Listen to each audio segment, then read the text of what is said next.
UGC കരട് ഭേദഗതിയിൽ സംസ്ഥാനങ്ങളുടെ ഉത്കണ്ഠ പങ്കുവയ്ക്കുന്നതായിരുന്നു ദേശീയ കൺവെൻഷൻ എന്ന് ഉന്നത വിദ്യാഭ്യാസ വകുപ്പ് മന്ത്രി ആർ ബിന്ദു. സംസ്ഥാന സർക്കാരുകളുടെ അധികാരങ്ങളും സർവകലാശാലകളുടെ സ്വയംഭരണാധികാരവും ഇല്ലാതാക്കുന്നതാണ് UGC കരട് ഭേദഗതി. ഇക്കാര്യത്തിൽ പ്രധാനമന്ത്രിയെ നേരിട്ട് കണ്ട് ഉത്കണ്ഠ അറിയിക്കും. ഇക്കാര്യത്തിൽ കൺവെൻഷന് ഏകാഭിപ്രായമാണ്. ഇതിന്റെ തുടർച്ചയായി തെലങ്കാനയിലും കൺവെൻഷൻ സംഘടിപ്പിക്കുമെന്നും മന്ത്രി ആർ ബിന്ദു പറഞ്ഞു.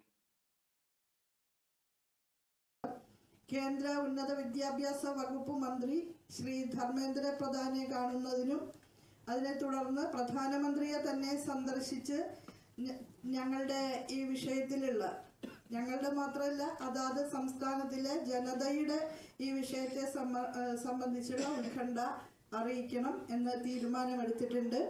അതുപോലെ ഈ കൺവെൻഷന്റെ ഭാഗമായിട്ട് 17 പോയിന്റുകളുള്ള ഒരു റെസല്യൂഷൻ ഐക്യകണ്ഠേന അംഗീകരിക്കുകയുണ്ടായിട്ടുണ്ട്.